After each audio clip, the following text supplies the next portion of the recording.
I'm Barbara Southard, and I'll be reading 5 poems from my forthcoming book, Remember. Marks.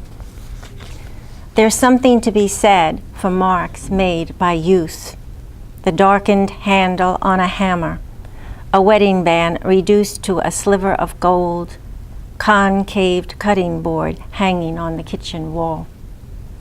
The finish is worn to bare wood next to the old doorknob, where knuckles have rubbed for 60 years. Scrubby boy hands turning the latch just for the joy of making things happen.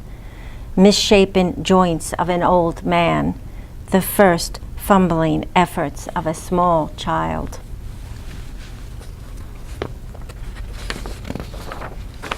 The next poem is a graffiti poem, another form of marks.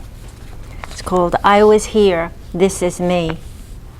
A pile of rocks by the river, driftwood constructions on a windswept beach, names on the wall of a bathroom stall or carved in the trunk of an old oak tree. Striated markings on subway windows, spray-painted tags on sides of bridges, block letters in shadows, throw-ups and stickers. I was here, this is me. Proclamations of love on overpass banners, initials incised in cement foundations or interiors of caves, carvings on tables or tops of mountains, abandoned houses, timeline tunnels on prison walls, signals sent through the web, bottles dropped in the sea. I was here, this is me. And this is a poem from Jacksonville, Florida, downtown Jacksonville. It's called Labor Pool Workers. They start arriving before light, climb into vans, fan out through the city to dig holes, scrape paint off ships, clean out toxic tanks in the mills. Lesions roiling up on scarred skin, misshapen hands, caustic chemicals, blistering heat, indecipherable faces darkened by sun. From 4 in the afternoon until 8, they roll in, spill out of vans, pick up their day's pay. Bandaged hand, bent back, favored foot, they spider out along 8th Street, make their way home, catch some sleep, then back before light. Each day, new faces mixed with old, mixture of sweat, muscle, bone. And this poem was after seeing an exhibit of Chuck Close's prints and paintings. It's called Corpus Callosum.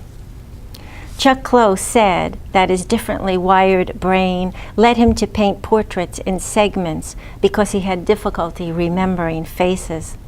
I spent hours looking at his progressive proofs in soft ground, his mezzotints, woodcuts, colors layered upon colors in the most miraculous way. It was as if I understood completely the processes his brain went through. It was as if I was running around in his head, leaping from left hemisphere to right, burrowing into his frontal lobes, exploding with joy. I wondered if he ever got lost in parking garages, how he kept on painting after his body failed him, tying that brush to his hand in just the right way, how he keeps going deeper and deeper, bringing us along for the ride. I wondered how he leapt over the great divide, how he leapt over frozen limbs, each grid a carefully constructed miracle. And this is the last poem, and it's from the title of the book, and it's called Remember. Remember this, Junior Brown, playing the blues, those leaves at dusk, traveling to the center of your soul through conduits of deep crimson. Store this in some retrievable place, like the glass dish placed on the windowsill, still holding sea-washed stones from that little town in Italy where we walk through the woods to swim in the sea. Remember this, The hummingbird that pierced your heart with beauty outside the window of the cafe near the Bay of Fundy, or the snow geese rising up of one mind like Buddha out of the marshes in coastal Virginia.